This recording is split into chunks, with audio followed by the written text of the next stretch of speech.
Welcome to our channel. இந்த வீடியோவில் TNSTC driver cum conductor எக்ஸாமுக்கு வரக்கூடிய தமிழ் மொழி தகுதி தேர்வு வினாக்கள் பற்றி பார்க்கலாம். இந்த சேனலுக்கு புதுசுன்னா சப்ஸ்கிரைப் பண்ணிக்கோங்க, பெல் ஐக்கானு கிளிக் பண்ணி வச்சுக்கோங்க. அப்போ தான் நாங்கள் போடுற வீடியோ இமீடியட்டாக உங்களுக்கு ரீச் ஆகும். இந்த கொஸ்டின் பாருங்கள். வீட்டில் தக்காளி இல்லை, நீ கடைக்கு செல்கிறாயா என்று அக்கா தம்பியிடம் வினவி வேலையை சொல்வது என்ன? இதுக்குரிய ஆன்சர் ஏவல் வினா. இது 2023 நடந்த டிஎன்எஸ்டிசி டிரைவர் கம் கண்டக்டர் எக்ஸாமில் கேட்கப்பட்ட கேள்வி.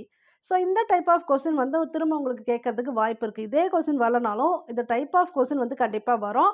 மொத்தமாகவே வினாவும் சரி, விடை டைப் ஆஃப் கொஸ்டினும் ரொம்ப கம்மி தான். அதை பற்றி இன்றைக்கி பார்த்துடலாம். சப்போஸ் அந்த டைப் ஒரு கொஸ்டின் வந்தால் கண்டிப்பாக உங்களுக்கு 1 மார்க் கிடைக்கும். இது டிஎன்பிஎஸ்சி குரூப் 4 எக்ஸாம் ப்ரிப்பேர் பண்ணுறவங்களும் பாருங்கள், இந்த டாபிக் உங்களுக்கும் உண்டு. இது நான் மேட்சாக கொடுத்துருக்கேன். இதில் ஒரு 6 டைப் ஆஃப் வினா இருக்குது பாருங்கள். அறிவினா, அரியா வினா, ஐய வினா, கொளல் வினா, கொடை வினா, ஏவல் வினா. இதை நீங்கள் படித்து பாருங்கள், உங்களுக்கு மேட்ச் பண்ண முடியுதா அப்படிங்கிறத பாருங்கள். நான் அப்புறம் எக்ஸ்ப்ளனேஷன் கொடுக்குறேன்.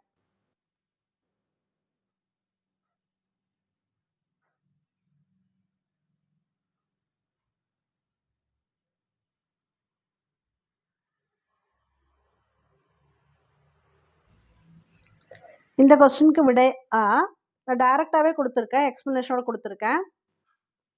அறிவினா அப்படின்னா தான் விடை அறிந்திருந்தும் அவ்விடை பிறருக்கு தெரியுமா என்பதை அறியும் பொருட்டு வினவுவது.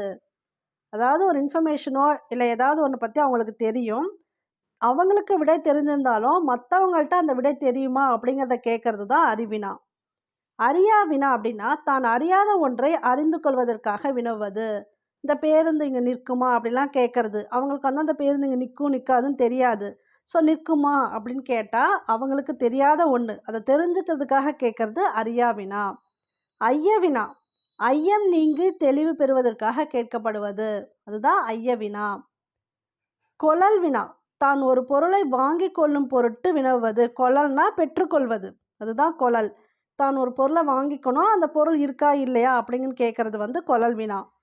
கொடை வினா, கொடை வினானா பிறருக்கு ஒரு பொருளை கொடுத்து உதவும் பொருட்டு வினவுவது. கொடையாளின்னு சொல்லுவாங்க இல்லையா, அவங்க பெரிய கொடையாளி அப்படின்னா ஏன்னா அவங்க நிறைய பேருக்கு ஏதாவது ஹெல்ப் பண்ணுவாங்க, அப்போ அவங்கக்கிட்ட இருக்க பொருள்களை கொடுப்பாங்க, அதுதான் கொடை வினா. ஓகேங்களா? ஸோ பிறருக்காக ஒரு பொருளை கொடுக்கறதுக்காக கேட்குறது கொடை வினா. ஏவல் வினா, ஒரு செயலை செய்யுமாறு ஏவுதற் பொருட்டு வினவுவது. இதை போய் கொஞ்சம் செஞ்சு கொடுங்க, இதை கடைக்கு போங்க, அந்த மாதிரிலாம் சொல்கிறாங்க இல்லையா, அதெல்லாம் பார்த்தீங்கன்னா ஏவல் வினா. ஒரு செயலை செய்யுமாறு ஏவுதற் பொருட்டு வினவுவது ஏவல் வினா. மொத்தமாகவே 6 டைப் ஆஃப் வினா தான். ஸோ இதுக்கு எக்ஸ்ப்ளனேஷன் புரிஞ்சுக்கிட்டு அடுத்து கரெக்டாக நீங்கள் மேட்ச் பண்ணுங்கள். இது டைரெக்டாக கொடுத்துருப்பேன், பட் கீழே இருக்க மேட்ச் டைரெக்டாக கொடுக்கல. நீங்களே உங்களுக்கு புரிஞ்ச மாதிரி இப்போ எக்ஸ்ப்ளனேஷன் பார்த்துட்டு புரிஞ்ச மாதிரி எது எது எங்கே கரெக்டாக வரும்னு மேட்ச் பண்ணுங்கள்.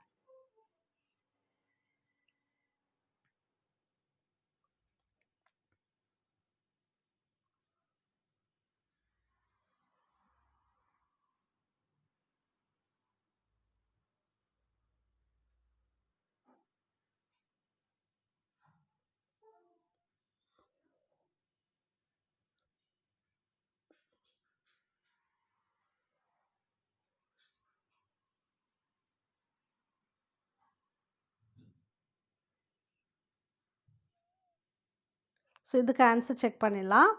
அறிவினா, மாணவரிடம் இந்த கவிதையின் பொருள் யாது என்று ஆசிரியர் கேட்டல். ஏன்னா ஆசிரியருக்கு கண்டிப்பாக அந்த கவிதையோட பொருள் தெரியும், ஆனால் மாணவனுக்கு தெரியாது. ஸோ அவருக்கு தெரிஞ்சிருக்கிறதுனால அது அறிவினா. அவருக்கு தெரியும், அடுத்தவங்களுக்கு தெரியுமா இல்லையான்னு கேட்கறது தான் அறிவினா. அதை தான் ஃபஸ்ட்டே சொல்லியிருந்தோம். இந்த இடத்துல அறிவினா மாணவரிடம் இந்த கவிதையின் பொருள் யாது என்று ஆசிரியர் கேட்டல் அறிவினா. அறியாவினா, மாணவர் போயிட்டு ஒரு ஆசிரியர்கிட்ட இந்த கவிதையின் பொருள் என்ன எனக்கு சொல்லிக் கொடுங்க, ஏன்னா மாணவனுக்கு அதை பற்றி ஐடியா இல்லை, தெரியாது. அப்போ இந்த கவிதையின் பொருள் யாது என்று ஆசிரியரிடம் போய் மாணவர் கேட்டால் அறியாவினா. ஓகே. அடுத்து ஐயவினா. ஐயவினானா அதை தெளிவு பெறும் பொருட்டு அவங்களுக்கு ஒரு டவுட் இருக்குது, அது தெளிஞ்சுக்கணும், அதுக்காக கேட்குறது. இங்கே இருக்குது பாருங்கள், இச்செயலை செய்தது மங்கையா மணிமேகலையா. ஒரு டவுட் இருக்குது, இவங்களா அவங்களா. அப்போ அவங்க சொல்லுவாங்க இந்த செயலை செஞ்சது மங்கை தான் அப்படின்னு அவங்க சொல்லுவாங்க. அந்த டவுட்டை கிளியர் பண்ணுறதுக்காக போய் கேட்குறாங்க இல்லையா, அது ஐயவினா. கொளல் வினா, கொளல் வினானா ஏற்கனவே சொன்னோம், எனக்கு ஒரு பொருள் வேணும் இல்லை ஒருத்தவங்களுக்கு ஒரு பொருள் வேணும், அதை போய் வாங்கிக்கணும் நாங்கள், அப்படி சொன்னால் கொளல் வினா. ஜெயகாந்தன் சிறுகதைகள் இருக்கிறதா, ஏன்னா ஜெயகாந்தன் புக்கு அவங்களுக்கு தேவை, அப்போ நூலகரிடம் போய் கேட்குறாங்க இல்லையா, அது கொளல் வினா. கொடைவினா. கொடைவினானா யாருக்காவது அந்த ஒரு பொருளை கொடுக்கறதுக்காக கேட்கறது. இங்க இருக்கு பாருங்க. என்னிடம் பாரதிதாசன் கவிதைகள் 2 படிகள் உள்ளன. உன்னிடம் பாரதிதாசன் கவிதைகள் இருக்கிறதா? என்று கொடுப்பதற்காக வினவுவது. என்கிட்ட 2 புக் இருக்கு. உனக்கு வேணுமா? அங்க தான் இன்டைரக்ட்டா கேட்குறாங்க. அதுதான். உன்ட்ட புக் இருக்கான்னு ஏன் கேட்குறாங்கன்னா, இவங்க கிட்ட 2 இருக்கு. 1 குடுப்பாங்க அவங்க கேட்டா. அதனால இது வந்து கொடைவினா. ஏவல் வினா. இது வந்து ஏவல் வினா. வீட்டில் தக்காளி இல்லை. நீ கடைக்கு செல்கிறாயா? என்று அக்கா தம்பியிடம் வினவி வேலையை சொல்லுதல். போய் இத போய் வாங்கிட்டு வா. கடைக்கு போ. இத செய் அப்படின்னு சொல்றாங்க இல்லையா? அப்ப அது வந்து வேலைய சொல்றதுக்காக ஏவல். அதுதான் ஏவல் வினா. இந்த கொஸ்டின் தான் இப்ப உங்களுக்கு 2023ல கேட்டிருந்தாங்க. ஏவல் வினா. இப்ப தான் நம்ம பார்த்தோம். ஃபர்ஸ்ட்டே பார்த்தோம். ஸோ இந்த மாரி டைப் ஆஃப் கொஸ்டின்ல இந்த 5ல வேற ஏதாவது ஒண்ணு கேட்கலாம். இப்ப இந்த 5 நீங்க தெரிஞ்சு வச்சுக்கிட்டீங்கன்னா, உங்களுக்கு அந்த 1 மார்க் வந்து கண்டிப்பா மிஸ் ஆகாது. இப்ப தான் பார்த்தோம். வினா வந்து மொத்தம் எத்தனை வகைப்படும்? 6 வகைப்படும். இந்த 6 தான். இப்ப நம்ம ஒரு 6 டைப் பார்த்தோம் இல்லையா? அறிவினா, அறியாவினா, ஐயவினா, கொளல் வினா, கொடை வினா, ஏவல் வினா. இந்த 6 டைப் தான் வினாவோட மொத்த டைப்புமே. வினா 6 வகைப்படும். விடை எத்தனை வகைப்படும்? இது வந்து தெரிஞ்சுக்கங்க. மொத்தம் 8 வகைப்படும். வினா வந்து 6 வகைப்படும். விடை வந்து 8 வகைப்படும். ஸோ அந்த 8 விடையும் தெரிஞ்சுக்கிட்டோம்னா, வினாவும் விடையும் முடிஞ்சிருச்சு. இந்த டைப் ஆஃப் கொஸ்டின் எது வந்தாலும் நீங்க வந்து அட்டெண்ட் பண்ணிடலாம். TNSTC driver cum conductor exam prepare பண்ணுறவங்களுக்கான ஸ்டடி மெட்டீரியல் எங்ககிட்ட அவைலபிளாக இருக்குது. தேவைப்படுறவங்க இந்த நம்பர் காண்டாக்ட் பண்ணி பர்ச்சேஸ் பண்ணிக்காங்க.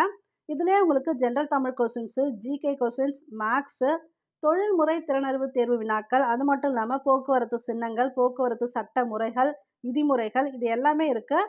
நீங்கள் கொடுக்கக்கூடிய அந்த ஒரு அமௌண்ட்லேயே நாங்கள் வந்து நோட்டிஃபிகேஷன் வந்ததுக்கப்புறம் டெஸ்ட் பேட்சாகவும் கண்டக்ட் பண்ணிவிடுவோம். நீங்கள் அதுக்கு தனியாக பே பண்ண வேணாம்.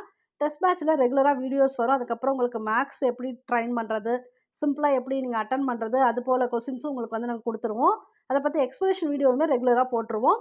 உங்களுக்கு தேவைன்னா இந்த நம்பரை காண்டாக்ட் பண்ணி பர்ச்சேஸ் பண்ணிக்காங்க. கண்டிப்பாக இந்த ஒரு கொஸ்டின் வந்து கேட்க வாய்ப்பு அதிகம்தான். ஏன்னா டிஎன்பிஎஸ்சி குரூப் 4லேயும் இந்த வினாவின டைப்புக்கு இம்பார்ட்டன்ஸ் கொடுப்பாங்க. உங்களுக்கும் வந்து கேட்டிருக்காங்க. ஸோ அதனால் ஒரு கொஸ்டின் வந்து நம்ம எதிர்பார்க்கலாம். இப்போ இது பாருங்கள் மேட்ச்சு. இது படித்து பாருங்கள்.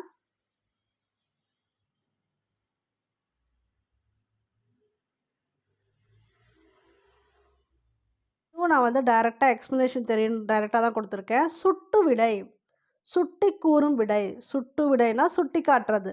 அந்த பக்கம், இந்த பக்கம், அங்கே, இங்கே இதெல்லாம் சுட்டி காட்டி கூறுறது. அங்கே தான் இருக்குது போய் பாரு, இங்கே தான் இருக்குன்னு சொல்லுவோம் இல்லையா? அப்போ ஒரு இடத்த சுட்டி காட்டுறதுக்கு தான் அந்த வேர்டு யூஸ் பண்ணுவோம். சுட்டு விடை அப்படின்னா சுட்டி கூறும் விடை. மறைவிடை, மறுத்து கூறும் விடை. இங்கே வந்து மறைமுகமாக சொல்கிறது கிடையாது, மறுக்கிறது. ஒரு வேலையை யாராவது இப்போ செய்கிறாங்கன்னா, நான் செய்ய மாட்டேன், என்னால் முடியாது அப்படின்னு சொல்கிறோம் இல்லையா? அதுதான் மறைவிடை. மறுத்து கூறும் விடை தான் மறைவிடை. முடியாது, செய்ய மாட்டேன் அதுதான். நேர்விடை, உடன்பட்டு கூறும் விடை. ஏதாவது ஒரு செயலை எனக்கு இதை செஞ்சு கொடுப்பியா அப்படின்னா, ஓகே நான் செய்கிறேன். என் கூட வரியா? ஓகே நான் வரேன். கடைக்கு போகிறேன் வரியா? ஓகே வரேன். அந்த மாதிரி உடன்பட்டு கூறுறது.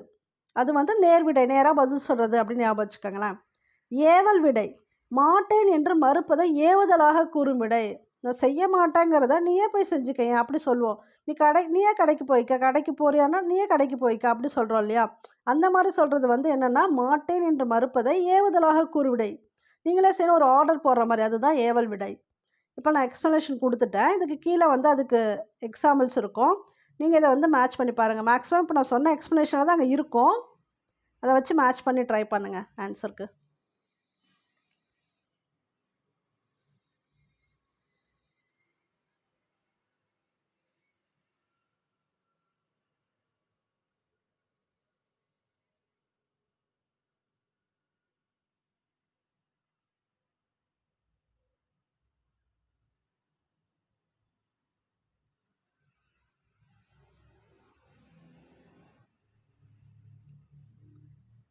பாருங்க, சுட்டு விடை. கடைத்தெரு எங்குள்ளது என்ற வினாவிற்கு இப்பக்கத்தில் உள்ளது. இந்த பக்கம், அந்த பக்கம், அங்கே, இங்கே இதெல்லாம் இருந்ததுன்னா சுட்டி காட்டி கூறும் விடை சுட்டு விடை. மறைவிடைன்னா என்ன சொன்னேன்? மறுத்து கூறுறது. செய்ய மாட்டேன், போக மாட்டேன்னு சொன்னாலே அதுதான் மறைவிடை. இங்கே பாருங்க, கடைக்கு போவாயா என்ற கேள்விக்கு போக மாட்டேன் என்று மறுத்து கூறல். அதுதான் மறைவிடை. நேர்விடை, கடைக்கு போவாயா என்ற கேள்விக்கு போவேன், போகிறேன். ஏதாவது வேலை செஞ்சால் ஓகே செய்கிறேன் அப்படி சொல்கிறது நேர்விடை. நேராக ஒத்துக்கிறது. ஓகே நான் வந்து செய்கிறேன் அப்படின்னு சொல்கிறது. அது வந்து நேர்விடை. ஏவல் விடை இது செய்வாயா என்ற வினவிய போது நீயே செய். அவங்களுக்கு ஆர்டர் போடுறது, நீயே செஞ்சுக்கப்போ அப்படின்னு. அது வந்து ஏவல் விடை. அது ஒரு கொஸ்டினா. நீயே செய் அப்படி சொல்கிறோம் இல்லையா, அது வந்து ஏவல் விடை. இங்கே இருக்கு பாருங்க. ஸோ இதுக்கு இதான் மேட்ச்சு. ஒரு 4 விடை டைப் பார்த்துருக்கோம். இன்னும் ஒரு 4 விடை இருக்குது.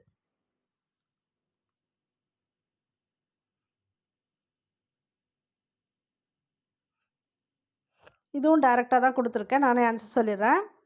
இதுக்கு எக்ஸாம்பிள் தான் நீங்கள் மேட்ச் பண்ணுற மாதிரி இருக்கும். இது டைரெக்டாக எக்ஸ்ப்ளனேஷன் கரெக்டாக டைரெக்டாக தான் கொடுத்துருக்கேன். வினா எதிர் வினாதல் விடை. வினாவிற்கு விடையாக இன்னொரு வினாவை கேட்பது. அது இப்போ எக்ஸாம்பிள் பார்க்கும்போது உங்களுக்கு புரியும். உற்றது உரைத்தல் விடை. வினாவிற்கு விடையாக ஏற்கனவே நேர்ந்ததை கூறல். உற்றது உரைத்தல்னா இப்போ இது நடந்துகிட்ருக்கு, இப்படி இருக்குது, இந்த இன்ஃபர்மேஷன் வந்து அப்படியே சொல்கிறது, எனக்கு இப்படி இருக்குது அப்படின்னு. அது வந்து உற்றது உரைத்தல். உருவது கூறல்னா இனிமேல் நடக்க போகிறத சொல்கிறது. உற்றது உரைத்தல்னா ஆல்ரெடி நடந்ததை சொல்கிறது. உருவது கூறல் இனிமேல் நடக்க போகிறதா உருவதுன்னு சொல்லுவோம். அப்போ அது வந்து உருவது கூறல் விடை. வினாவிற்கு விடையாக இனிமேல் நேர்வதை கூறல். அடுத்து இனமொழி விடை. வினாவிற்கு விடையாக இனமான மற்றொன்றை விடையாக கூறல். அதுக்கு இனமான ஒன்றை விடையாக கூறுறது. அது எக்ஸாம்பிள் பார்க்கும்போது இன்னும் கொஞ்சம் உங்களுக்கு கிளியராக புரியும். இது வந்து எக்ஸ்ப்ளனேஷன் மட்டும். இப்போ இந்த எக்ஸாம்பிள் வந்து பார்த்துக்கலாம். இது முன்னாடியே சொன்ன மாதிரி இங்கே நகர பேருந்து நிற்குமா இப்படின்னு அவர் கேட்குறது, ஒருத்தவங்க யாரோ ஒன்று தெரிஞ்சுக்கிறதுக்காக கேட்குறது முன்னாடியே சொன்னாலே அது வந்து அறியா வினா. அதோ அங்கே நிற்கும் அப்படி சொல்கிறது வந்து சுட்டு விடை. அங்கே இங்கேனா வந்தால் சுட்டு விடை. இந்த மேட்ச் பாருங்கள், இது மேட்ச் பண்ணி நீங்களே பாருங்கள்.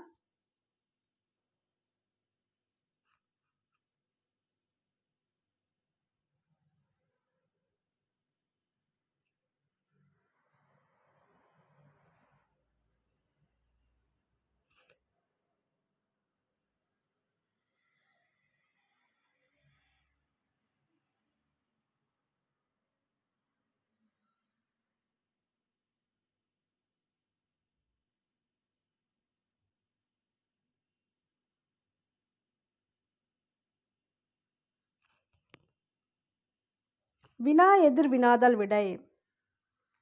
என்னுடன் ஊருக்கு வருவாயா அப்படின்னு ஒருத்தவங்க கேட்குறாங்க. அந்த வினாவிற்கு வராமல் இருப்பேனா, இது வந்து கொஸ்டின் மார்க்கு. அதான் வினா எதிர் வினாதல் விடை. இன்னொரு கொஸ்டின் கேட்குறது, ஊருக்கு வருவாயா வராமல் இருப்பேனா அப்படின்னு கேட்குறது ஒரு கொஸ்டின் மார்க்கு. அது மாதிரி கேட்டால் வினா எதிர் வினாதல் விடை. உற்றது உரைத்தல் விடை. இது என்ன அப்படின்னு பார்த்தீங்கன்னா, நீ விளையாடவில்லையா என்ற வினாவிற்கு கால் வலிக்கிறது. இப்போ வந்து கால் வலிச்சிட்ருக்கு, அதான் உற்றது. ஆல்ரெடி வலிக்குது, கால் வலிக்குது, அதனால் நான் விளையாட வரல. அப்போ உற்றது உரைத்தல்னா நீ விளையாடவில்லையா என்ற வினாவிற்கு கால் வலிக்கிறது என்று கூறுவது. ஆல்ரெடி கால் வலிக்குது, அதனால் நான் விளையாட வரல அப்படிங்கிறது தான் அது மீனிங்கு. அது வந்து உற்றது உரைத்தல். உருவது கூறல். அப்போ கால் வலிக்கும், நீ விளையாடவில்லையான்னு கேட்டதுக்கு அப்போ கால் வலிக்கும், இனிமே தான் வலிக்க போகுது. உருவதுனா இனிமேல் ஃப்யூச்சரில் வரப்போகிறது, அதான் உருவது கூறல். கால் வலிக்கும் அப்படின்னு சொல்கிறது. இனமொழி விடை. உனக்கு கதை எழுத தெரியுமா அப்படின்னு ஒருத்தவங்க கேட்குறாங்க. அதுக்கு இவங்க என்ன சொல்கிறாங்க, கட்டுரை எழுத தெரியும். அவங்க கேட்குறது கதையை. இது டேரெக்டாக இருக்குது ஆக்சுவலாக. அவங்க கேட்குறது கதை எழுத தெரியுமான்னு கேட்குறாங்க. ஆனால் இவங்க என்ன சொல்கிறாங்க, எனக்கு கட்டுரை எழுத தெரியும். அப்போ உனக்கு நடிக்க தெரியுமா, இல்லை எனக்கு பாட்டு பாட தெரியும். அப்போ இனமொழி அதுக்கு இணையான ஒன்று. ஆக மொத்தம் அவங்களுக்கு வந்து கதை எழுத தெரியாது, ஆனால் அவங்களுக்கு என்ன எழுத தெரியுங்கிறாங்க, கட்டுரை எழுத தெரியுங்கிறாங்க. அதுக்கு இணையான ஒன்று, கதைக்கு இணையான ஒன்று கட்டுரைன்னு அவங்க மீன் பண்ணி சொல்கிறாங்க. அதுதான் இனமொழி விடை. ஸோ மொத்தமாகவே 8 விடை தான். அந்த 8 விடைக்கும் வந்து இப்போ நம்ம டெஃபினேஷனோட பார்த்தாச்சு, எக்ஸாம்பிள்ஸும் பார்த்தாச்சு. மொத்தமாகவே 6 டைப் ஆஃப் வினா தான். அந்த 6 வினாவுக்குமே உங்களுக்கு எக்ஸாம்பிள்ஸ் தெரியும், எக்ஸ்ப்ளனேஷனும் தெரியும். ஸோ இந்த டைப் ஆஃப் கொஸ்டின் வந்தால் கண்டிப்பாக உங்களுக்கு வந்து 1 மார்க் வந்துடும். இதை வந்து கிளியராக பார்த்துக்கங்க. இந்த வீடியோவை உங்களுக்கு யூஸ்ஃபுல்லாக இருக்கும். ஓகே, தேங்க்யூ ஃபார் வாட்சிங்.